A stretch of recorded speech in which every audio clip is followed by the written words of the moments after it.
Hi, I'm just going to do a little intro to this next installment in the programming saga. I did this just straight up, no preparation. It's just the way I want to do this. I don't want to be too calculated and too prepared. I want to just work with Dael and let things happen. And so also my Python skills are good, honed just by using them. And I'm self-taught. I've just used resources on like Stack Overflow and Corey Schaefer's videos and so forth to teach myself. So I've also come at it from a background of programming in C++. I did a long time programming in Visual Basic because I was required to by work. And so I stuck with, I did what I had to do.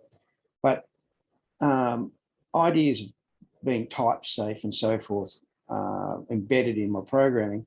So I've never explored myself how type safe Python is. I've worked on the assumption that it requires it to be type safe. And so I'm finding out that there's things like, by default, the type that you get when passing values is any, which means you can pass anything in, and it leads to some surprising, at least to me, behavior, which you'll see. So I'm going to leave this video intact rather than editing out the bits where I made a mistake or discovered something for the first time. Just show how I go through the process of working out what to do.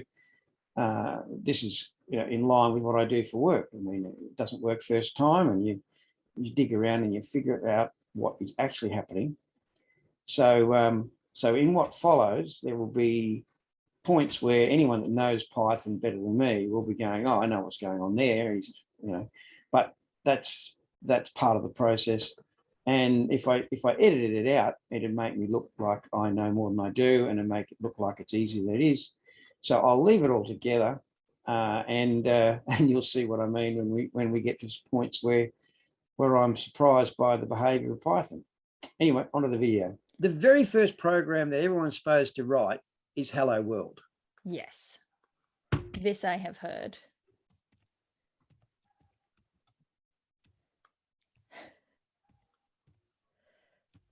Done. That's the whole thing.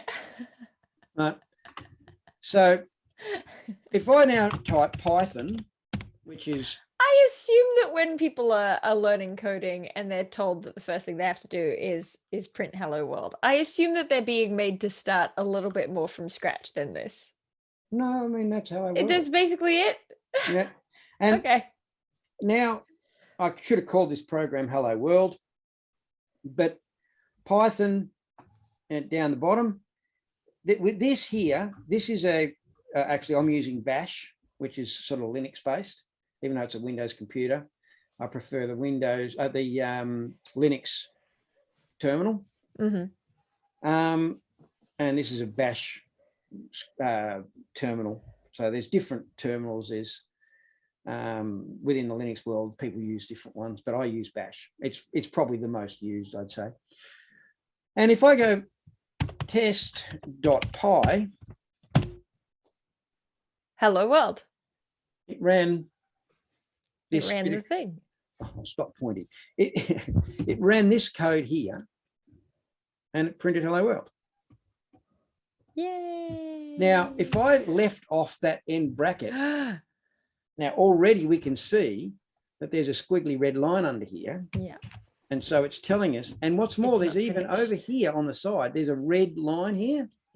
And this stuff here is a small copy of everything we type. And so this will scroll down and down and down. Oh, and over here, I see it. There's a little tiny, that will build as we go in there. And so you get a sense of where everything is in the program, and you can scroll up and down quickly, but it will draw a red line anywhere where there's an error in the program. Bing, bing, bing, bonk, bonk. So if we run Hello World test.py again. It's an error in line 2. Wait, in line 2? Why is it in line 2? Apply line 2.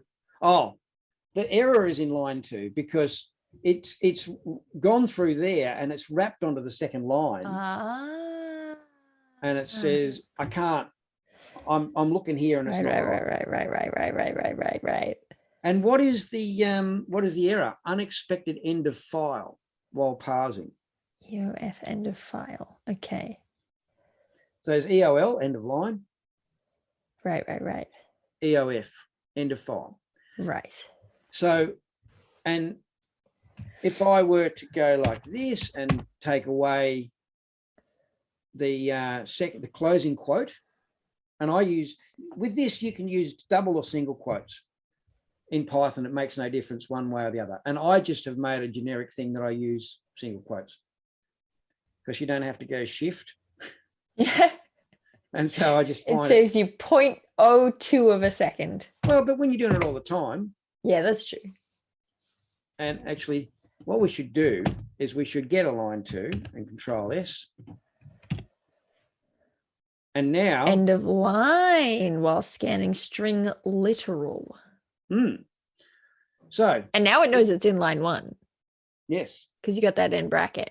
So it was wanting there to be an end of file, but it didn't get what it wanted before it got the end of file. And it's like, now it's going, I don't know. But do you remember when we were talking about different types, data types, and how there's data types of strings of characters and others that are numbers and others that are. Oh, yeah. Right. When you put this inside of a quote like that, that is saying this is to be interpreted as a string of text. Right. Right. So end of file while scanning literal string literal. So I could, let's just go here. What do I do? If I go here and I put a line here, I can go text equals, and now so it changes to blue. It did. And I go, hello world, right?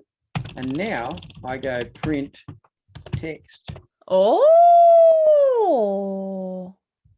And we save it, of course.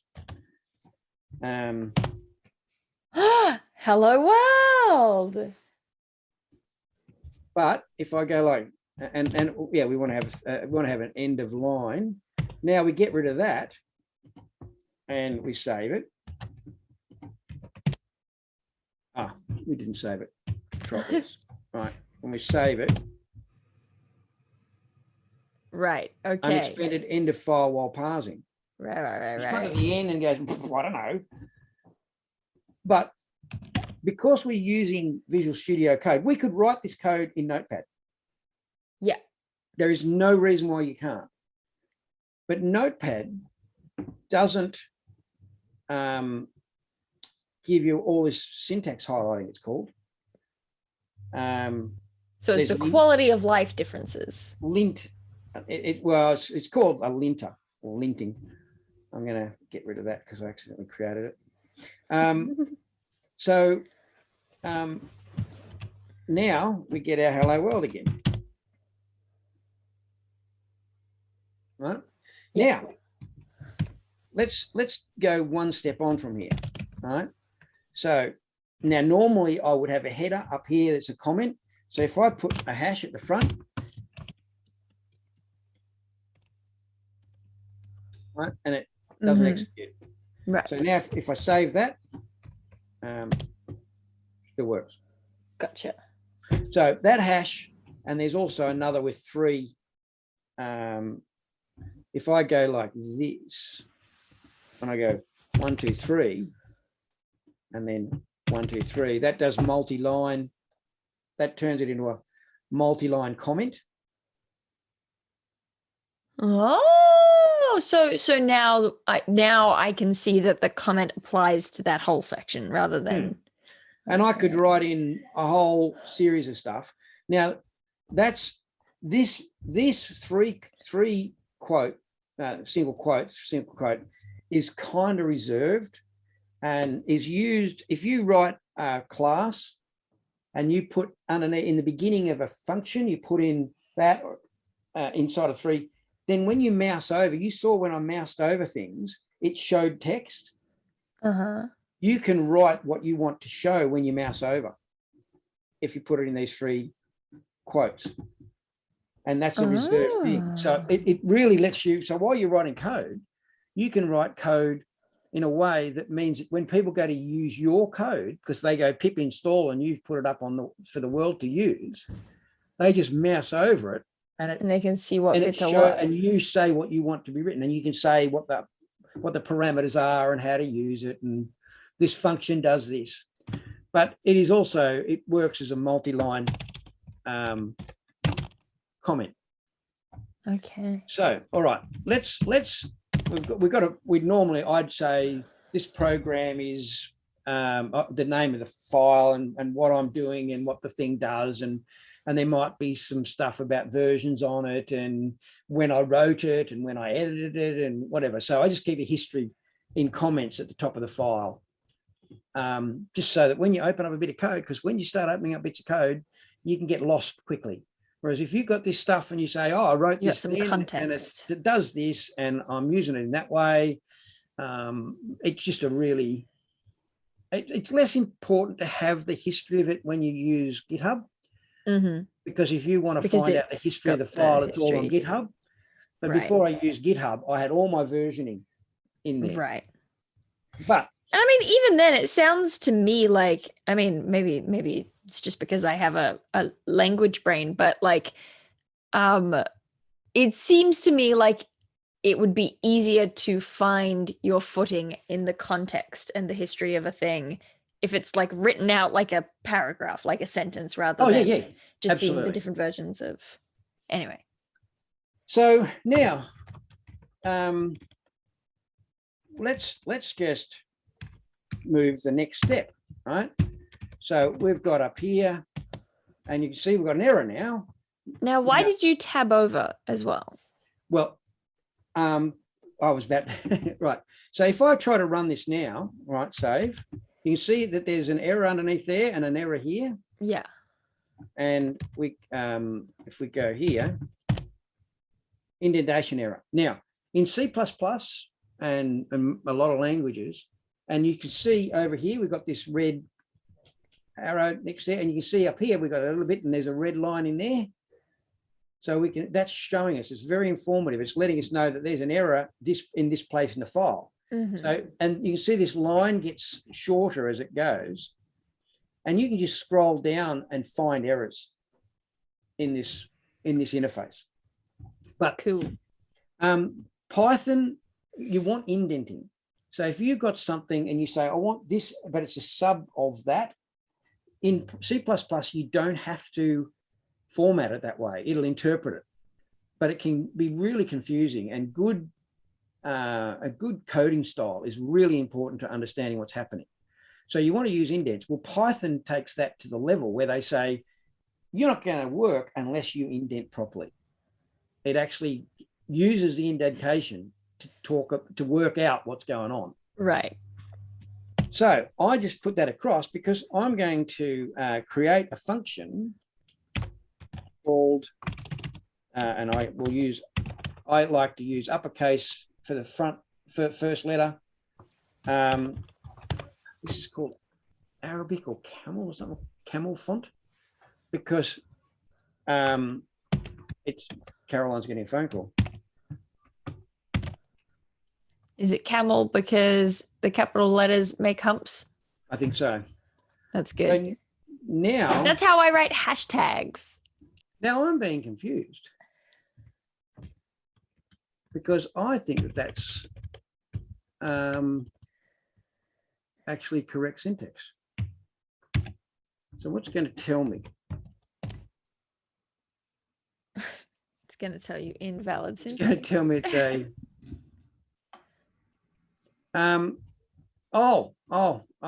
no, I've switched to a different. I've switched to a different language. Well, we're now defining a function. Okay. And that function is called print text. And you named it that.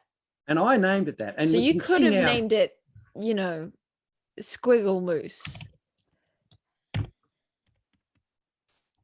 Yeah. Okay, great. right? And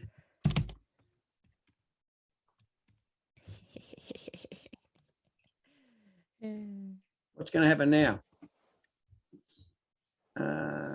Oh, we need uppercase. See how useful? Why is that?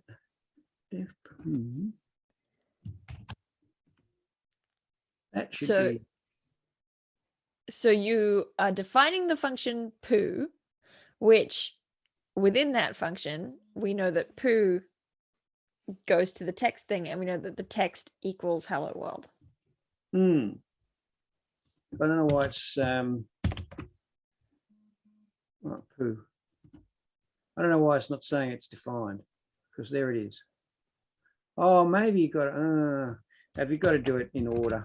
See, I don't do this. So In let's chronological order.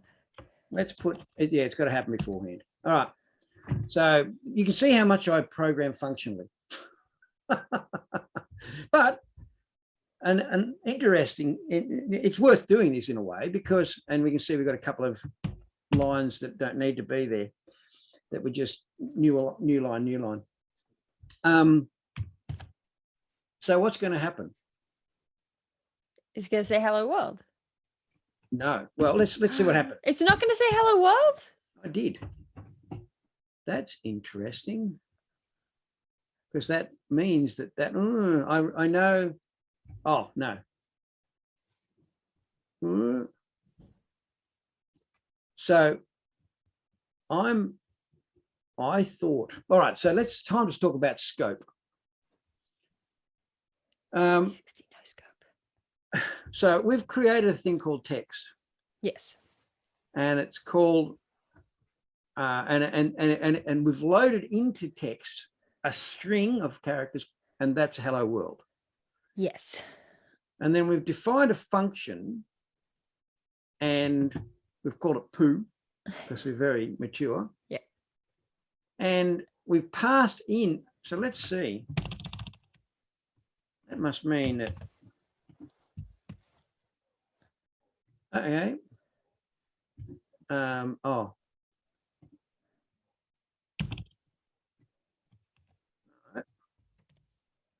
Right. That's interesting. In C++, that wouldn't work. Okay, so you and I have looked. There's in that. Now, the reason is, and I have read a little bit about typing. You know, I mean, passing arguments to functions, and scope. So here is a function, and this shows you another thing you can do when you're working on big files. You can hide blocks of code. And so we've defined text, and we've said it's equal to hello world. Then we've called poo, and poo comes up here and it prints that text. In C++, by default, things are passed. This bit of code here, that's this function, which finishes at this point. Mm-hmm. The function is from here to here. Yeah. And when the indenting goes back, this text would not be seen. This here would not be seen by this. Right. So it's like it goes through it in order chronologically. Well, what it means is that there's a scope. And so from here to here to here, it doesn't function, know. And that's got its own scope. Oh, and it can only so see okay. things that are inside of it. Right. So you would expect it to need within that to understand what text. Yeah. Was. So what I would have expected is I've put in text, right? And then I should have put text. In text is dark blue. Does that mean that the program says that it isn't being used? Yes. And so now I go, and now it's happening. Oh. So now it'll pass in this. whatever we put in here, it'll pass in and get you, and then you can use it inside of here. And in C++, you would need to pass that in. You wouldn't see anything you write in this function would not be seen inside of, or this part here wouldn't be seen elsewhere. I think that the scope must be anything that's in this basic. See, I work in classes all the time, and I've never tried to write Python like this. So I'm learning with you. But there's another thing in C++ or in normal languages. In normal languages. Well, in languages not like this, in compilable languages, not ones that are runtime. Right. I don't know what that means. Actually, I said right as though I understood what it meant, and then immediately afterwards went, I don't know what that means. You remember that I said there's programs that you actually compile and it turns into an executable file, and then you run that executable file and everything has to be written. But whereas with this, I actually when we run this, we call the program Python, and it reads this file and it runs it real time, and it doesn't make an executable file. Okay. So this is that seems handy. So this is running it's executing and reading it in as it runs. Right.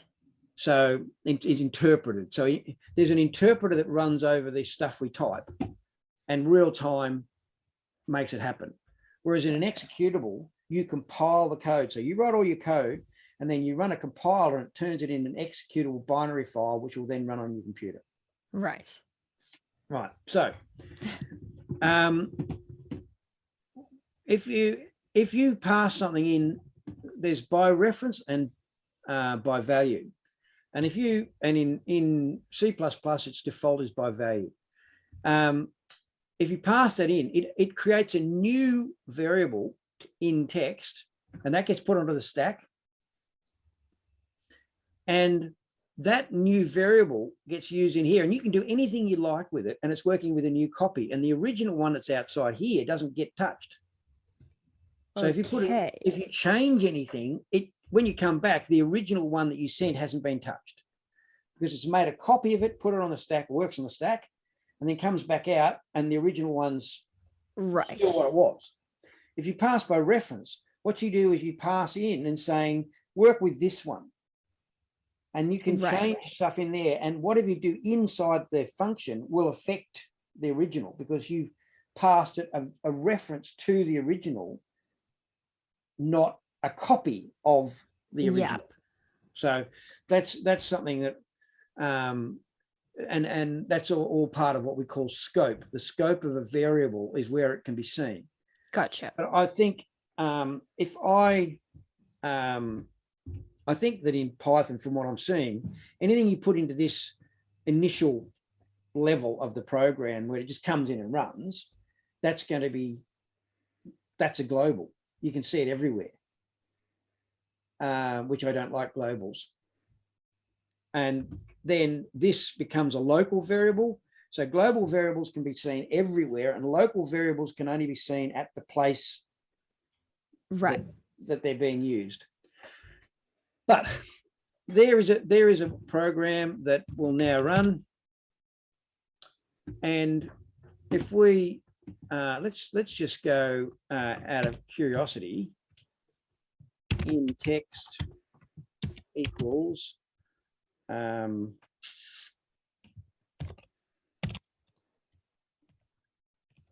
I, right? And now come back here and we go, and instead of, no, let's just go text, because it's seeing text. And now we want to go print text, right? So that's interesting. Well, because I mean, we've got the dark blue on the text that's in the function scope there. But when we had no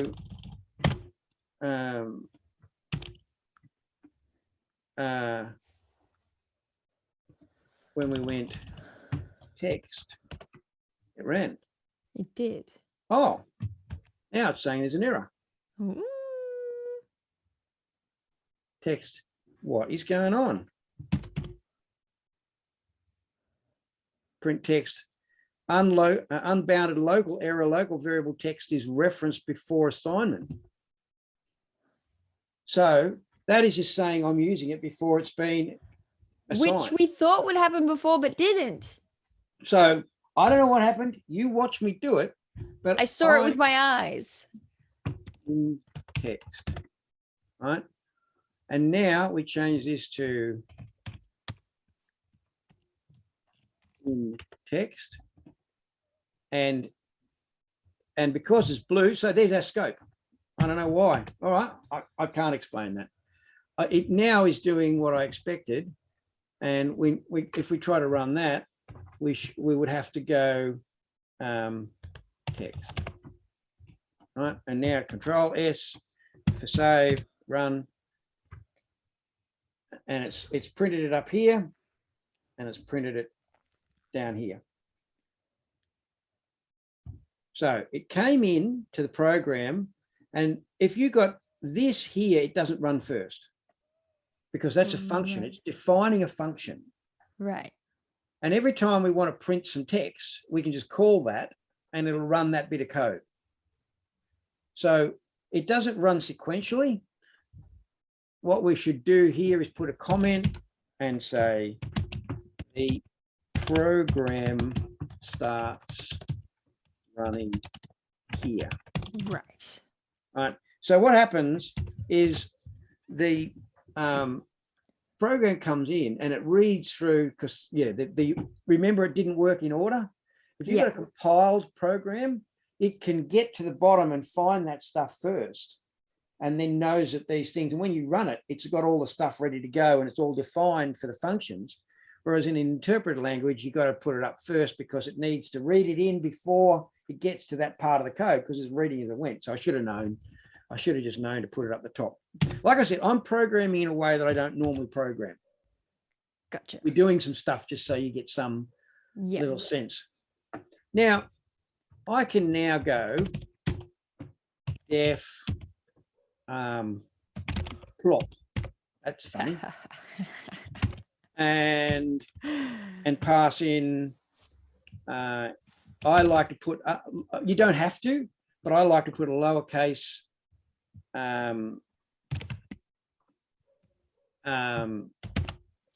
if I'm passing something in.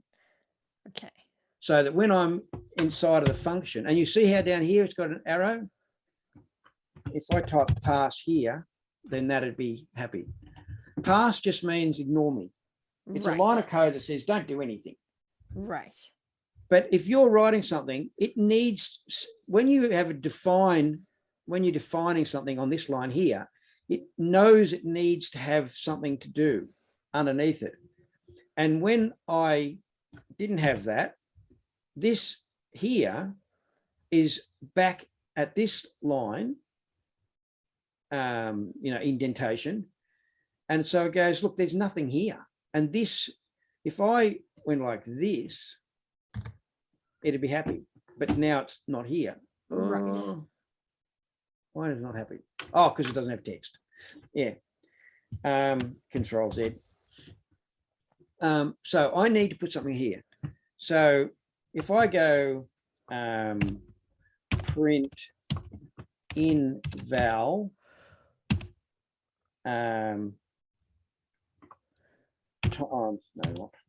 times 2. And we Is need that an asterisk for times? Yes. Right. So now we've got in val, right? So now inside of this function, I can go plop, case P, plop, and 10. And now what's going to happen? Okay. Well, it should say. I got rid of that last one, but what's it going to do? It is going to just say hello world. right? Nope. Because plop will come out as 20, but there's no plop referenced in, like, the function isn't referenced in the actual program. Is that right? What's that? Plop is 10. And then you've defined the function for plop to do 10 times 2, which would be 20. But there's nothing under the thing that says the program starts running here. There's nothing that references plop. What happens when it comes in? What's the first thing that happens? Where under that comment? What's the what happens on this line? On that first line, we define what text is. Yep. Which is hello world. What happens? Here. It runs poo. Oh, and poo does reference plop. Okay. So. And let's go, just to make this more obvious, and we'll put a literal in. We've been really witty, right? So what's it going to do?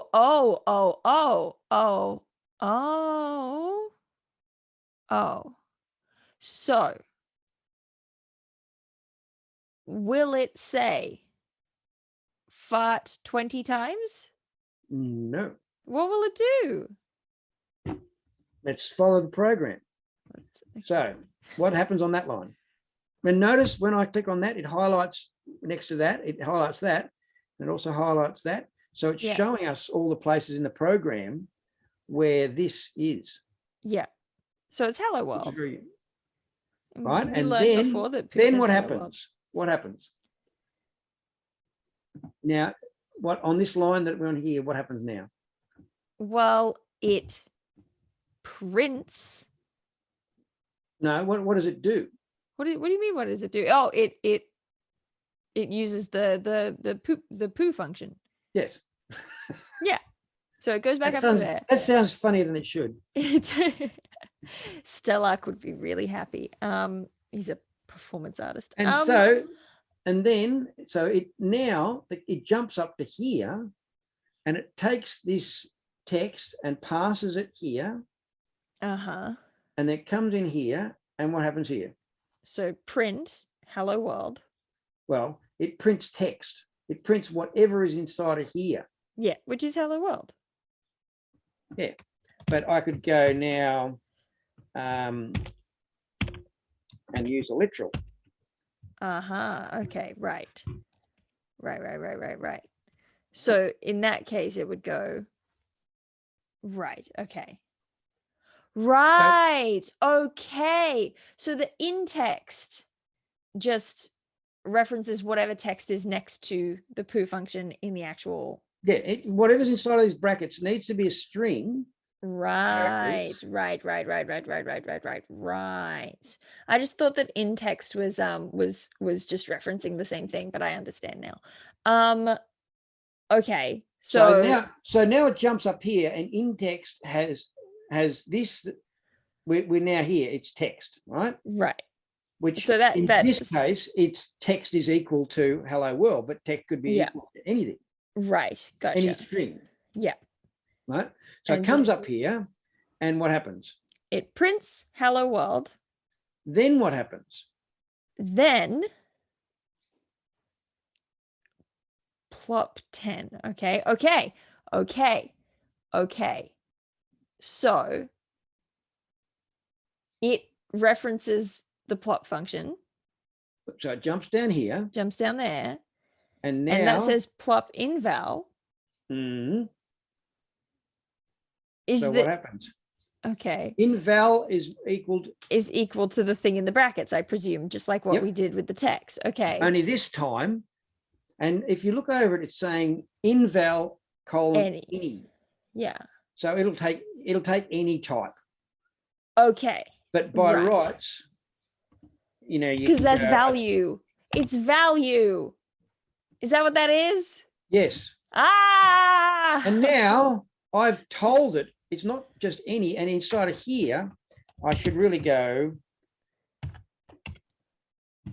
right? String, right? Okay, gotcha. So now when you mouse over here, it says it takes a parameter and its type is string. Right. And here it takes a value and its type is integer. Right. So an integer is a number without a decimal place. Right. I could change that to float. And what it means now, and it's better to do this, Python lets you, because it's designed to be very flexible. Yeah. You can have it so it'll take any type of argument, whatever you give it to me, whatever, I don't know. And then it decides on later on when you go to use it, whether it's legitimately allowed to use it or not. But by doing this, I am now telling it that this has to be of type string. Mm-hmm. And this has to be of type int. Right. So if I tried to pass a string into this argument, it would fail. It would say no. So it comes into here, and what happens? It prints inval times 10, which is in this case 10. the given integer, which is 10. I mean times 2, not times 10. You know what I'm saying? Yep. So in this case, 10 times 2. So it'll print 10 times 2, which I assume it will do the maths and come out as 20. Yep. And then what happens? And then it goes back up into the rest of the poo function. Yeah. And it prints the string fart. Correct. Now it's finished. Yeah. It jumps back to here. Yep. And then it runs the poo function. So it jumps back up to the top. And then it prints bottom. Then it goes down to plop, which will print 20. And then it'll print the word fart. So it should say, hello world, 20 fart. No. What? Oh, yeah, sorry. Yep, the whole thing, I mean, Yeah. It should say, hello world, 20 fart. And then it should say, bottom 20 fart. All right. Is that what it will say? Hey!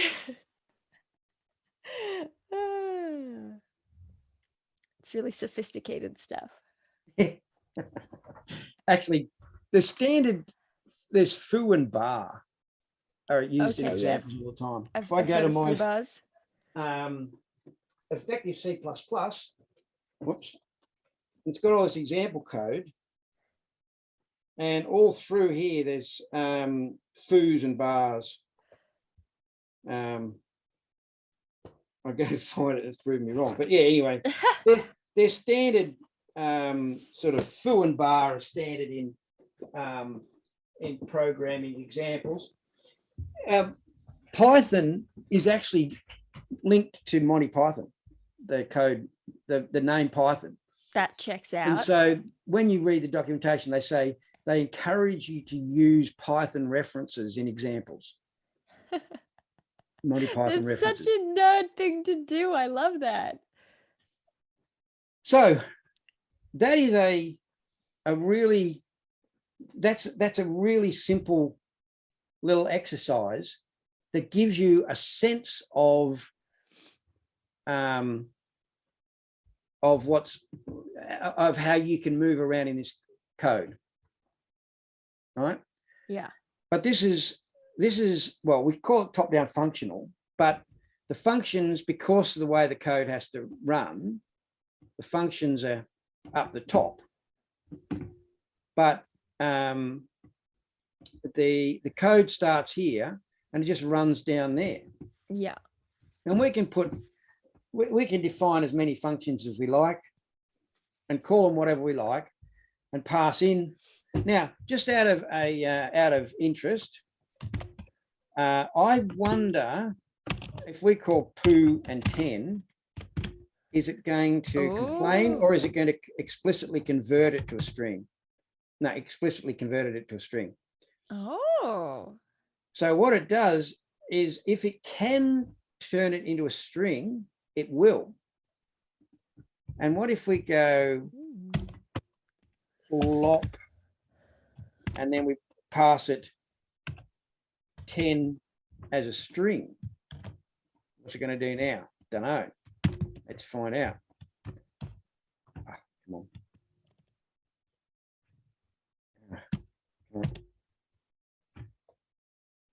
on.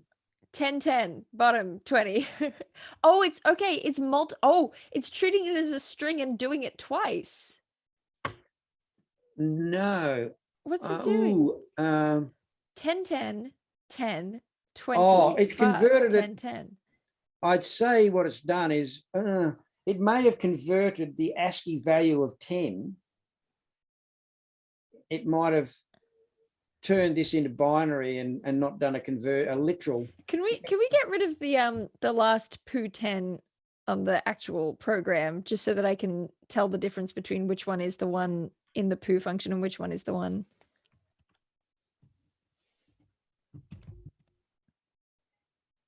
Okay. Now, if I then said Hello World 20 fart 10 10. Right. Okay. Now I'm explicitly here converting this string 10 to an integer. Hey. Why is that? Well, because you told it that string is an integer? Yeah. Wait. But when it comes here and does it implicit, what it did was it just took the binary for the numbers, the ASCII numbers. You remember the ASCIIs have got values, decimal values? Yeah. And it's taken the binary that represents that string and just directly represented that number as an integer. And so it's got to be 505.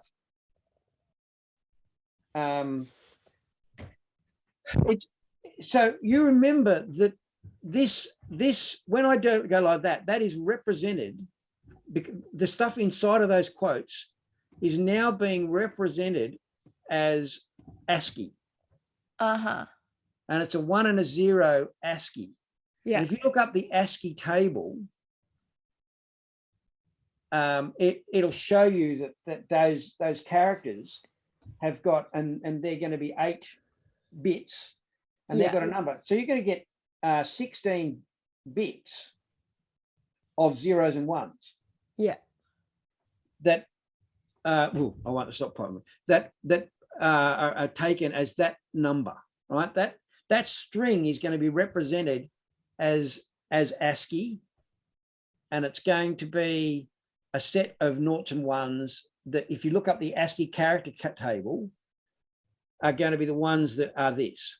And if you take that, this is a 16-bit integer, you take those noughts and ones and put them into there, and you convert those noughts and ones to an integer, those noughts and ones are going to have the value of 505. Okay. Yes, no? Yes. So this shows you that their unexpected behavior, right? I didn't explicitly, I passed it the wrong type. It didn't crash, but so it's literally, it's not saying 10 10, it is saying 1010 because it's multiplying 505. well, let's go.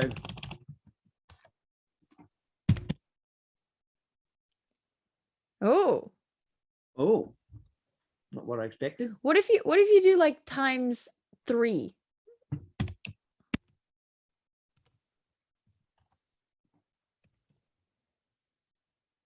Ten, 10, 10. Oh, I think it's treating it as a word and just repeating it. Except that it shouldn't be. Yeah, you're right, because it's taking it as a literal. What if you, okay, where it says 10 as a string, what if you change it to a word? What if you change it to like Control S.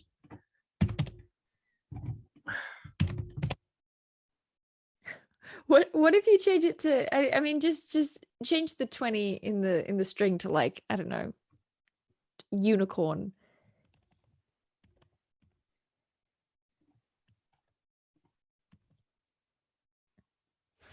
No, I didn't save it. Control S. Oh, okay.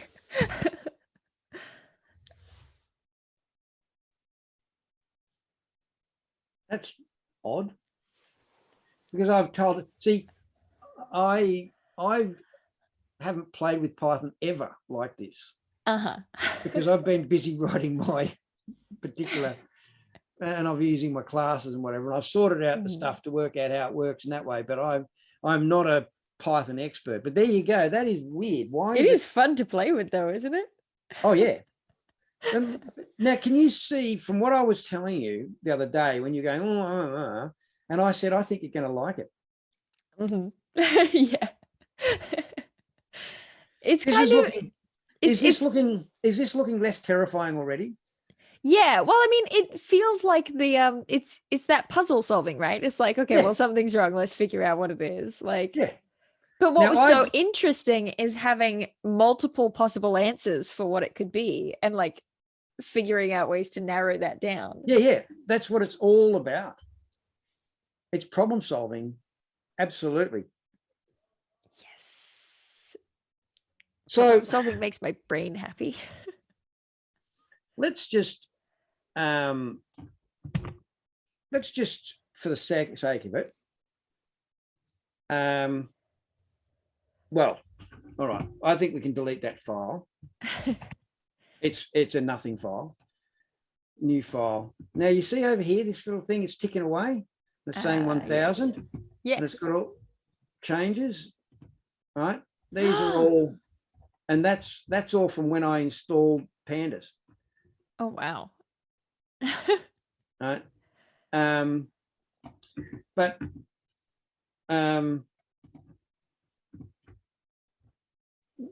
So it's keeping track of it all. But I've started to say I'm using a virtual environment, Venv, and that is because one of the nightmares that you have to overcome when you're programming anything much is I've got on this, if I go which Python, it's telling me which program is running, and it's inside of the virtual environment, right? And that's appointed to the executable. But I'm using Python 3.7. Now 3.9 is the normal distribution now. I could just as easily use 3.9. But what happens is 2.7 was the end of a run, and they then said after 2.7 we're going to version 3, and version 3 is not backwards compatible. So in version 2.7 you can write print and then not have brackets around the word and it'll run. But in Python 3 they said nah, that's not on. Now you're always using brackets, and there's a whole lot of things that changed at Python 3. So people wrote all this code in 2.7, myself included. I had stuff, and then because you're lazy and you don't put brackets or you forget or something and it doesn't crash. And there's various things that they've really tightened up on as far as making sure you do it right. You then update to Python 3 and your code breaks. It doesn't work. And it's just a pain. And then you start doing things and you're using Pandas, and there's a new version of Pandas comes out, and your computer updates, and then you go to run your code, and now it's broken. And sometimes you've got code, I've got code that I wrote that uses a library that someone else wrote, but it only works up to Python 3.4. After 3.4, it broke this code, but the person's not supporting it anymore. So I have to have Python 3.4 on my computer to run that code. And it's collecting data off a spectrometer, and this bloke needed to, he was using these ocean optics spectrometers, and he bothered to write it, and then he put it up on GitHub, and I downloaded it and said, thanks, mate. Thanks for writing all this stuff for me. But it won't work on 3.7. So I've got to have 3.7, 3.1 and 3.4 on my computer to run that library. But then I don't want to work in 3.4. I want to run in at least 3.7. But then I've got code that I wrote in 3.7, and 3.9 might break it. And then there's libraries like FM was a library I used to calculate the position of the sun in the sky. You give it latitude, longitude, where on the, like where you are on the planet, and elevation, and then you give it a time, and it'll tell you what the position of the sun is. But the person who wrote a FEM decided he wanted to go better and have it so you can put yourself on a different planet and work out what time the Earth is going to rise. So he wrote this program, this library, Astral. And Astral's got all this extra calculation in it. But Astral, and he then stopped supporting FM. And FM wouldn't run on the earlier. And so I had to rewrite my code to use Astral rather than FM. I wasn't wanting to do anything to do with being on Mars, but my code broke. Now, having a virtual environment means that I install all of the stuff, and I tell when I start up create the virtual environment, I tell it which version of Python. And then when I install a library, it installs inside of the virtual environment. And it means that someone else can download it. And so long as they install Python in the same place and they put it in the same path, you've got to put it in the right way, then they can run my code on their computer, and they don't have to get all pip install and pip install, pip install. And what happens when you do pip install? It installs the latest version. And if I'm using one and there's been an update that breaks it, and then you go pip install and you go run and go, it doesn't work. And, oh crap, they've updated that library. And you can spend your entire life doing these rewrites because this is a very dynamic environment and people are writing stuff all the time. So by having a virtual environment, you'll have to install it on your computer on the same path. I've got a C/programs directory. And if you, when you install Python, you put it on the root directory and you download Python 3.7 and you put it in the directory that's the right name, it'll run on your computer. If you don't get that right, it won't run. But if we wrote this and then someone else downloaded it in a year's time, and then they went, oh, and you say the dependencies, you've got to have this and that and the other, and they go pip install whatever, and then there's been an update on that library may not be compatible with our code. But if they download a virtual environment and they run the virtual environment, then all the versions that are in that virtual environment are the ones that we wrote it for. So this is all about deploying our code. Gotcha. So that's just an explanation of why I'm doing the virtual environments. You don't have to remember all this. And when you try to do something and it doesn't work, then we'll talk about it and you'll have a place for it to land. At the moment, there's a lot going past and I don't expect you to remember it all. But when you actually get the code and start trying to do something, then you can watch this video back and see, or we can have another chat and we'll clarify things. Neat. So why don't we go here, we want to add a file and we want to call it, what do we want to call your program? What do you want to call my program? I mean, it is Among Us, but the name I've been using on my notes thing on my phone has been a mongoose. Well, you can do that if you want. So we could call it mongoose. Yeah, well, that's a very programmatic thing.